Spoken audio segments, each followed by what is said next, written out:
নমস্কার সকলকে। হর হর মহাদেব।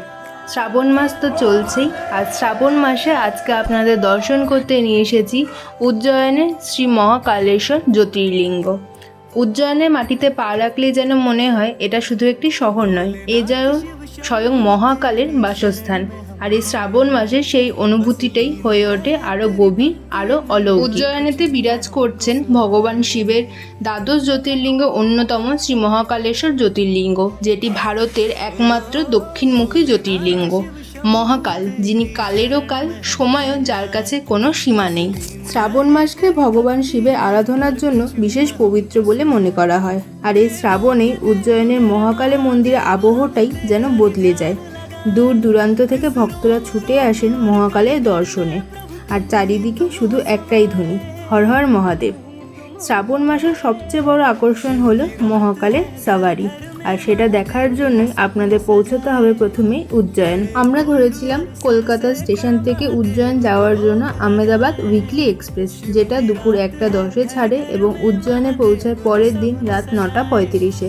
আপনারা শিখপ্রা এক্সপ্রেসে ধরতে পারেন, যেটা হাওড়ার থেকে ছাড়ে বিকেল 5:45 এবং উজ্জয়নে পৌঁছায় রাত 9:55। যে কোনো ট্রেন ধরলেই আপনাদের মোটামুটি 30 থেকে 32 ঘন্টা কিন্তু সময় লাগবে। জার্নিটা বেশ ভালো, আর আমরা বেশিরভাগই আমাদের লাঞ্চ আনিয়েছিলাম জোম্যাটো থেকে, কারণ ট্রেনে কিন্তু প্যান্ট্রি কার নেই, আপনাদের আলাদা করে বাইরের থেকে অর্ডার করতে হবে বা জোম্যাটো সুইগির মাধ্যমে আপনারা আসতে পারেন। আমাদের জার্নিটা বেশ ভালোই ছিল। এই রিলেটেড একটা সম্পূর্ণ ভিডিও আছে, চাইলে আপনারা দেখে নিতে পারেন, যেখানে সম্পূর্ণ ট্রেনের অভিজ্ঞতাটা আমি শেয়ার করেছি। দেখতে দেখতেই পৌঁছে গেলাম আমরা উজ্জয়ন স্টেশন। ট্রেন খুব একটা বেশি লেট ছিল না, 5-7 মিনিট লেট ছিল। এরপর আমরা স্টেশনের বাইরে বেরিয়ে করে নিলাম একটা অটো। স্টেশন থেকে মন্দিরের দূরত্ব খুব একটা বেশি নয়, 2 থেকে 3 কিলোমিটার, যেতে সময় লাগবে 10 মিনিট মতো। স্টেশনের বাইরে প্রচুর হোটেল রয়েছে, যারা স্টেশনের কাছে থাকতে চান তারা এই হোটেলগুলোতে থাকতে পারেন। আমরা মন্দিরের কাছাকাছি হোটেল বুক করেছিলাম। চলুন এখন আপনাদের দেখাচ্ছি মহাকাল যে করিডোর, তার গেটটা। আমাদের হোটেল কিন্তু এই মহাকাল করিডোরের কাছেই। এই রাস্তার উপরেও প্রচুর হোটেল আছে, আপনারা চাইলে সেখানেও থাকতে পারেন। আর আমরা ছিলাম মানসরোবর গেস্ট হাউস, যেটা মন্দির থেকে মাত্র 200 মিটার দূরত্বে অবস্থিত ছিল। মাত্র আমরা একদিনই স্টে করব, তার জন্য ঠিকই আছে। 4 বেডের এই রুমটার আমাদের ভাড়া পড়েছিল প্রায় 2000 টাকা মতো। অবশ্যই শ্রাবণ মাস সিজনের টাইম, এই সময় কিন্তু রুম পাওয়াটাও চাপে, তাই আমি বলবো আগের থেকে অবশ্যই বুকিং করে যাবেন এবং দাম দরটাও করে নেবেন। রুমের পরিষেবা বেশ ভালোই ছিল, ক্যাবিনেট করা, তার সাথে এসি, টিভি, জিনিসপত্র রাখার জায়গা সব মিলিয়ে মোটামুটি ঠিকঠাকই। এছাড়া আমি যেরকম বললাম, রোডের ওপরও প্রচুর হোটেল আছে, আপনারা সেগুলোও দেখতে পারেন।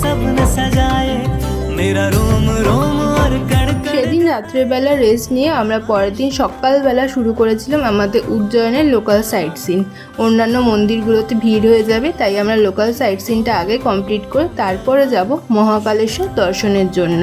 প্রথমেই আমরা দর্শনের জন্য পৌঁছে যাব উজ্জয়ন শহরের কোতোয়াল শ্রী কাল ভৈরবের দর্শনের জন্য। বাইরে থেকে আমরা ডালা কিনে নিয়েছিলাম। সকাল সকাল গেলে কিন্তু আপনারা একদম ফাঁকায় ফাঁকায় দর্শন করতে পারেন, না হলে কিন্তু এখানে প্রচুর ভিড় হয়। এবং এই মন্দিরের মাহাত্ম্য সম্পূর্ণ আমি আরেকটা ভিডিওতে শেয়ার করেছি, চাইলে সেখানে দেখে নিতে পারেন। তো চলুন ধীরে ধীরে শ্রী কালভৈরব মন্দিরের ভেতরে যাই এবং আপনাদের দর্শন করাই। ভীষণ প্রাচীন এই মন্দিরের সবচেয়ে বড় আকর্ষণ হলো এখানে ভগবানকে অ্যালকোহল প্রসাদ হিসাবে দেওয়া হয়। আপনারা যখন দর্শন করতে যাবেন তখন কিন্তু দেখতে পাবেন। চলুন এখানে দর্শন করে আমরা বেরিয়ে পড়েছি নেক্সট ডেস্টিনেশনের জন্য, সেটা হলো সিদ্ধ বট মন্দির। এই মন্দিরও বহু প্রাচীন, যেখানে আপনারা এই বট গাছটি দর্শন করতে পারেন। এখানে প্রচুর লোকজন পুজো করাচ্ছিলেন, তর্পণ ইত্যাদি। এবং এখানে আমরা দর্শন করে নেব আরও একটি প্রাচীন মন্দির, যেটা হলো পাতালেশ্বর মহাদেব। অনেকটাই নিচে কিন্তু গুফার মধ্যে এই মন্দিরটা। যখন আপনারা যাবেন দর্শন করতে কিন্তু একদমই ভুলবেন না। অনেক প্রাচীন প্রাচীন মূর্তি আপনারা এখানে দেখতে পারবেন। এবং এই মন্দিরের সবচেয়ে যেটা আকর্ষণীয় সেটা হলো সিদ্ধ বটের এখানে যে মূর্তি আছে সেটি। চলুন আপনাদের দর্শন করাই। প্রত্যেকটা যুগে একটি করে অক্ষয় বট থাকে, এইখানেও কিন্তু সেরকমই একটি অক্ষয় বট রয়েছে। শিব শম্ভু তেরি শরণ মে হাম হ্যায়, बस लीन रहे तेरी भक्ति में और कुछ भी ना हमको सुहाए। এরপরে এখন আপনাদের দর্শন করাবো উজ্জয়নের আরও একটি আকর্ষণীয় জায়গা, যেটি পুরো ভারতের মধ্যে শুধুমাত্র উজ্জয়নেই রয়েছে, মঙ্গলনাথ মন্দির। মঙ্গল গ্রহের জন্মস্থান হিসাবে কিন্তু এই জায়গাটি পরিচিত এবং নিজেদের মঙ্গল শান্তির জন্য সবাই এখানে এসে পূজা করেন। আপনাদের এখন দর্শন করাচ্ছি সেই মঙ্গল গ্রহে, আসলে খুব ভালো করে দর্শন করবেন। এখানকার মাহাত্ম্য হলো এখানে কিন্তু ভাত দিয়ে মঙ্গল গ্রহকে পুজো করা হয় তাকে শান্ত রাখার জন্য। পৃথিবী মাতারও দর্শন আপনারা এখানে এসে করতে পারবেন। এরপর আরও একটি জায়গা আপনাদের দেখাবো, যেটা নিয়ে আমি খুব এক্সাইটেড ছিলাম। উজ্জয়নে এসে আপনারা দর্শন করতে পারবেন শ্রীকৃষ্ণের স্কুল বলতে পারি বা গুরুকুল যেটা ছিল, সেটি হলো সন্দীপনী মুনির আশ্রম। এখানে ভেতরে ভিডিও করা অ্যালাউড ছিল না, তাই আপনাদের ভিতরের দৃশ্য দেখাতে পারছি না, কিন্তু আমার দর্শন করে ভীষণ ভালো লেগেছে। এবং এখানকার মাহাত্ম্য হলো এখানে যে শিবলিঙ্গ রয়েছে তার সামনে নন্দী দাঁড়িয়ে রয়েছেন, এটি কিন্তু বিশেষ আকর্ষণ। আমি এই রিলেটেড পুরো তথ্যটা জানিয়েছি আমার আরও একটি ভিডিওতে, সেই ভিডিওটা চাইলে আপনারা দেখে নিতে পারেন। এখানে এসে ভীষণ ভালো লাগছিল, এত সাজানো এই পুরো মন্দিরটা এবং পুরো দেয়াল জুড়ে কিন্তু শ্রীকৃষ্ণের পুরো লীলা এখানে তুলে ধরা হয়েছে। আরও একটা দারুণ ব্যাপার হচ্ছে সেই সময় গুরুকুল যেরকম হতো সেইভাবেই কিন্তু পুরো স্ট্রাকচারটা তৈরি করা, মাটির দেয়াল তার সাথে কিন্তু কাঠের ছাদ, ভীষণ ভালো লাগছিল। সকাল থেকে ঘুরতে ঘুরতে অনেকটাই টাইম হয়ে গেছে, এখন চলুন এখান থেকে বেরিয়ে আমরা যাব ব্রেকফাস্ট করতে। আর উজ্জয়ন, ইন্দোর এইসব জায়গা সবচেয়ে পপুলার হচ্ছে পোহা, যেটা ট্রাই না করলে কিন্তু খুব বড় মিস করবেন। আমরা এখান থেকে পোহা, পরাঠা অনেক কিছু ট্রাই করে নিয়েছিলাম। তো চলুন খাওয়া দাওয়া কমপ্লিট করে এরপর এগিয়ে যাব আমাদের নেক্সট ডেস্টিনেশনের উদ্দেশ্যে। এরপর আমরা পৌঁছে গেছি উজ্জয়ন শহরের সবচেয়ে বড় শক্তিপীঠ, সেটা হলো গড় কালিকা মন্দির। এই মন্দিরের মাহাত্ম্য কিন্তু প্রচুর রয়েছে। এখানকার রাজা বিক্রমাদিত্যের আরাধ্য দেবী ছিলেন গড় কালিকা এবং এখানকারও ইতিহাসটা আমি শেয়ার করেছি আমার ভিডিওতে। এখানে আপনারা কিন্তু দর্শন করতে পারবেন মায়ের 3টি রূপ, 3 বেলা মাকে 3 রকমভাবে সাজানো হয়, এটি কিন্তু দারুণ ব্যাপার। খুব কম মন্দিরেই কিন্তু এই ট্র্যাডিশনটা রয়েছে। এরপর আমরা এগিয়ে চলে গেলাম ভরতরি গুফা দেখার জন্য। এখানে রাজা ভরতরি তপস্যা করেছিলেন। গুফাটা কিন্তু খুবই নিচু এবং একদমই মাটির তলায়। এখানে আসলে কিন্তু আপনাদের বেশ একটা অ্যাডভেঞ্চার ফিল হবে, তাই আমি বলবো একদমই মিস করবেন না। তবে গরমকালে যাওয়াটা একটু টাফ, কারণ ভেতরে ভীষণ গরম ছিল। আমরা কোনো রকমে দর্শন করে বেরিয়ে এসেছি, কিন্তু এখানে যেতে পেরে সত্যিই ভালো লাগলো। আপনাদের এবার ভরতরি গুফার যে আরও জায়গাগুলো রয়েছে সেগুলো চলুন এক এক করে ঘুরে দেখাই। গুহাতে যাওয়ার পথে অনেক জায়গাতে গো সেবা হচ্ছিল, আমরাও সেই জন্য এখানে গো সেবা করলাম। এরপর এগিয়ে যাব আমাদের নেক্সট ডেস্টিনেশনের উদ্দেশ্যে। মহাকালের সবচেয়েটা পপুলার এখানকার ভস্য আরতি। আমরা এই রাস্তা দিয়ে যাচ্ছিলাম, ড্রাইভার দাদা জানালেন এই পাশে যে শ্মশান রয়েছে সেখান থেকেই আগে ভস্য আরতির জন্য কিন্তু ভস্য পাঠানো হতো। এরপর আমরা চলে আসলাম আরও একটি বিখ্যাত জায়গা ভুকি মাতার মন্দিরে।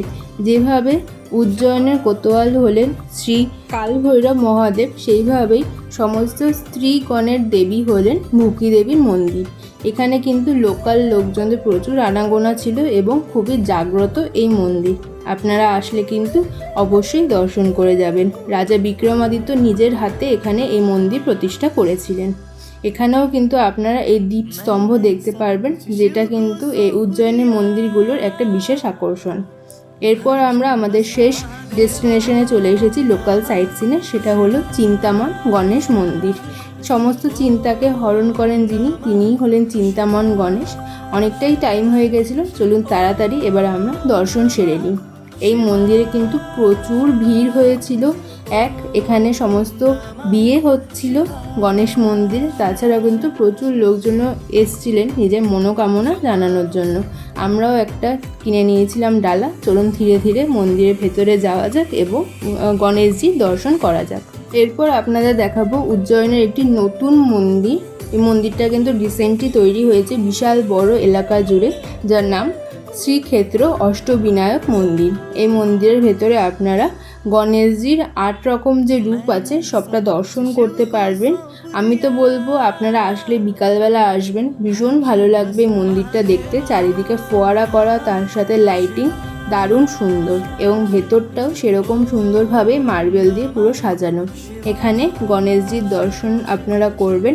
সব রকম গণেশজির একসাথে দর্শন করতে পেরে কিন্তু বেশ ভালো লাগলো। ओम नमः शिवाय शंभो।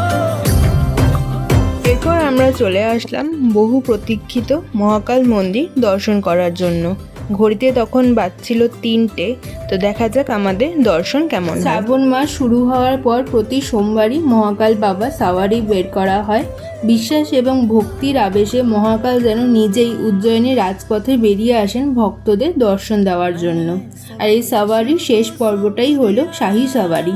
সেদিন উজ্জয়িনের পরিবেশ একেবারেই অন্যরকম হয়ে যায়। আপনারা যদি আসেন অবশ্যই কিন্তু দর্শন করবেন। আর মহাকালেশ্বর মানেই কিন্তু ভস্য আরতি। ভোরের একদম কালচে থাকতেই কিন্তু এই ভস্য আরতি শুরু হয়, যার জন্য কিন্তু আপনাদের আগের থেকে বুকিং করে যেতে হবে বা তৎকাল বুকিং করাতে হবে, তাহলে আপনারা ভস্য আরতি একমাত্র দর্শন করতে পারবেন। আমরা মন্দিরের ভেতরে খুব সুন্দর করে দর্শন করে চলে এসেছি এখানে প্রসাদ পাওয়ার জন্য। নিঃশুল্ক প্রসাদ আপনারা পেতে পারেন, তার জন্য কিন্তু মন্দিরের গেট থেকে কুপন পাওয়া যায় এবং আপনাদের হেঁটে হেঁটে অন্য ক্ষেত্র অবধি আসতে হবে। এরপর আমরা বেরিয়ে আসলাম এবং আমাদের কিন্তু সারাদিনের জার্নি এখানেই শেষ হলো। উজ্জয়নের খুবই পপুলার এই রাবড়ি লস্যি, এগুলো কিন্তু ট্রাই করতে একদমই ভুলবেন না, ভীষণ ভালো খেতে ছিল। আর সব মিলিয়ে আমাদের একদিনের উজ্জয়ন ট্যুরটা কিন্তু দারুণ হয়েছিল।